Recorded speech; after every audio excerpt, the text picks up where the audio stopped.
चलिए शुरू करते हैं। तो आज फिर से हम देखेंगे डायमेंशंस को, और ये डायमेंशंस का थर्ड पार्ट है। मुझे लगता है आपने 2 सेकंड पार्ट देखे होंगे इसके, और डायमेंशंस को काफ़ी अच्छी तरह समझा होगा और निकालने के तरीके को समझा होगा।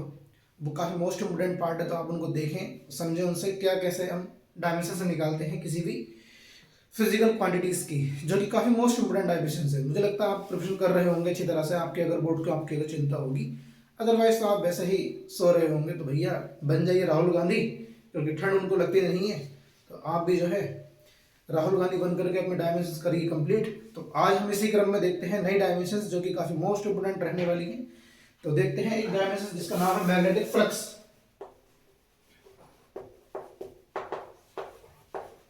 मैग्नेटिक फ्लक्स, मैग्नेटिक फ्लक्स को हम रिप्रेजेंट करते हैं फाई से, और ये बराबर होता है बी ए के। तो फाई बराबर होता है बी ए। यहाँ जो बी है ये मैग्नेटिक फील्ड है, जबकि ए है एरिया है।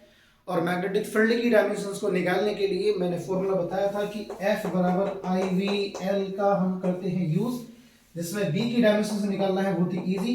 जब बी की डायमेंशन निकालेंगे तो एफ अपॉन आई एल हम इसको करते हैं। अब बी की जगह हम लगा देंगे F upon I L, F upon I L, और एरिया रहा ये, यानी कि यह फोर्स, यह करंट, ये है हमारे लेंथ, और ये एरिया है। फोर्स की डायमेंशंस ml/2 होती है, एरिया की डायमेंशंस हमारी एरिया अगर है तो इसकी डायमेंशन l² होगी। इलेक्ट्रिक करंट है, इसकी डायमेंशंस a होती है, और लेंथ है डायमेंशन इसकी रहेगी l। अब यहाँ से एक l से एक l हो जाएगा कैंसिल, बाकी जो बचेगा उसे हम कर देंगे कंप्लीट। तो ml² t⁻², यहाँ से बचा है a, और a जाएगा जब ऊपर की तरफ तो a की और बनेगी -1। This is the dimension of magnetic flux. Now we're going to discuss next dimensions.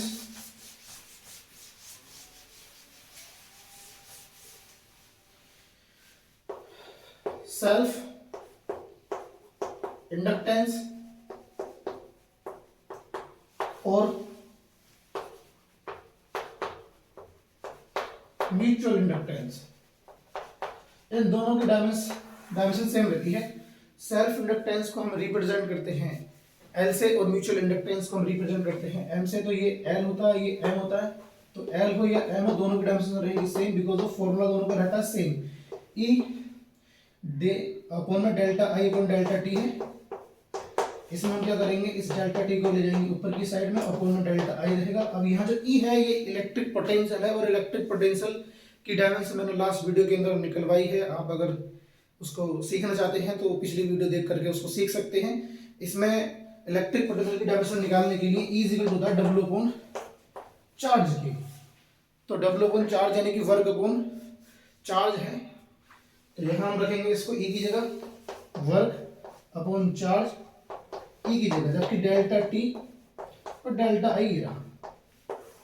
अब यहाँ W यानी कि वर्क है, तो ml² t⁻², इसकी ये डायमेंशन होती है, मैंने लास्ट क्लास में डिस्कस किया था। चार्ज की डायमेंशन है 80, और डेल्टा टी की जो डायमेंशन है भैया ये होगी टी, और डेल्टा आई की यानी कि करंट, इलेक्ट्रिक करंट की डायमेंशन फिर से ए कर देंगे भी इसको कंप्लीट हम।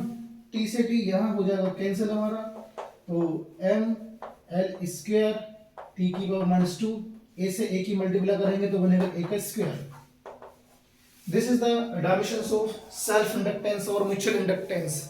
ठीक है जी, इसे हम कोएफिशिएंट ऑफ सेल्फ इंडक्टेंस भी कह सकते हैं, या कोएफिशिएंट ऑफ म्यूचुअल इंडक्टेंस भी कह सकते हैं। ये उन दोनों की ही डायमेंशंस है। नाउ चलते हैं अगली डायमेंशंस के ऊपर,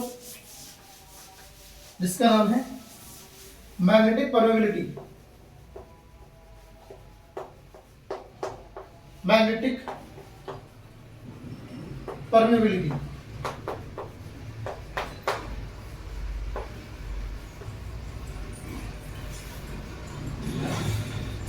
मैग्नेटिक परमेबिलिटी की डायमेंशंस को निकालने के लिए पहले हमें पता होना चाहिए फॉर्मूला कि हम किस फॉर्मूले का यहाँ पर करेंगे यूज। तो वायो-शॉर्ट का फॉर्मूला हम यहाँ यूज करेंगे, जो इसी के अंदर हमारा ये आता है। तो देखते हैं, V इक्वल होता है μ0/4 I dl sin theta upon में r²। यहाँ ये जो μ0 है इसी को हम कहते हैं मैग्नेटिक परमेबिलिटी। जैसे इलेक्ट्रिक परमेबिलिटी होती है, ऐसी ही मैग्नेटिक परमेबिलिटी भी है। और ये जो 4 पाई कॉन्स्टेंट यहाँ रहेगा, बाकी साइन थीटा का कोई डायमेंशन नहीं रहने वाला, एंगल का कोई डायमेंशन नहीं होता, तो जो डायमेंशन बचेगी वो सिर्फ इसकी इसकी इसको डिस्ट्रीब्यूट हम निकाल लेंगे, इसकी है, इसको कर लेंगे एक साइड, तो mu not is equal to v r square upon में i इंटू में dl।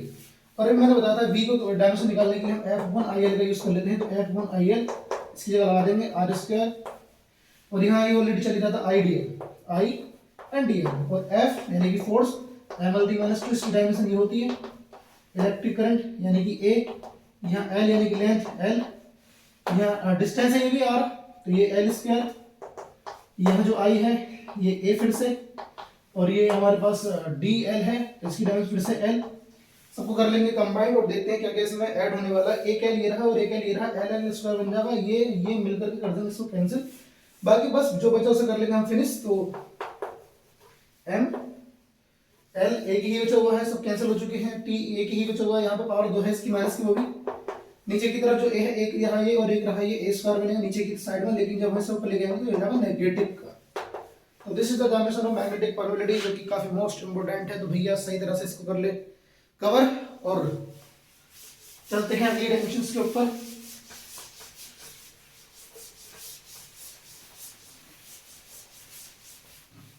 देखो, जो रिफ्रैक्टिव इंडेक्स की डायमेंशंस काफी पूछी जाती है, और जब रिफ्रैक्टिव इंडेक्स की डायमेंशन काफी पूछी जाती है तो काफी मोस्ट इंपोर्टेंट है रिफ्रैक्टिव इंडेक्स की डायमेंशंस कैसे निकलती है, देखते हैं होती भी है नहीं होती है। तो रिफ्रैक्टिव इंडेक्स की डायमेंशन को देखते हैं, इसको हम करते हैं म्यू से रिप्रेजेंट, और ये होता है स्पीड ऑफ लाइट,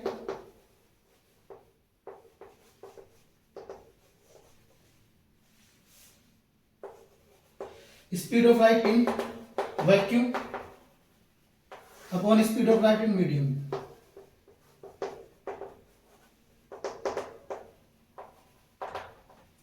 अब speed of light in vacuum अगर है तो भैया स्पीड जो है वैक्यूम के अंदर, इसकी डिस्टेंस, इसके अगर यूनिट निकालेंगे तो LT माइनस 1, इसकी यूनिट निकालेंगे तो ये भी LT माइनस 1, यहाँ से ये पूरा हो जाएगा कैंसिल, तो इसकी जब पूरी ही कैंसिलेशन हो चुकी है तो यहाँ L की कोई पावर नहीं, T की कोई पावर नहीं। मैंने कहा था कि पावर अगर है तो डायमेंशंस होती है, अगर पावर्स नहीं है तो डायमेंशन नहीं होती, तो इसलिए रिफ्रैक्टिव इंडेक्स से कोई भी डायमेंशन नहीं अवेलेबल है।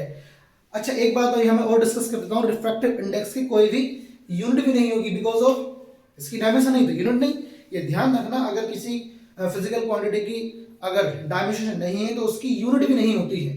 तो यहाँ रिफ्रैक्टिव इंडेक्स की जब डायमेंशन निकल कर आ ही नहीं रही है तो इसकी यूनिट भी नहीं होगी, तो इसका कोई यूनिट नहीं है। चलिए ठीक है, आज के लिए इतना ही रखते हैं, धन्यवाद।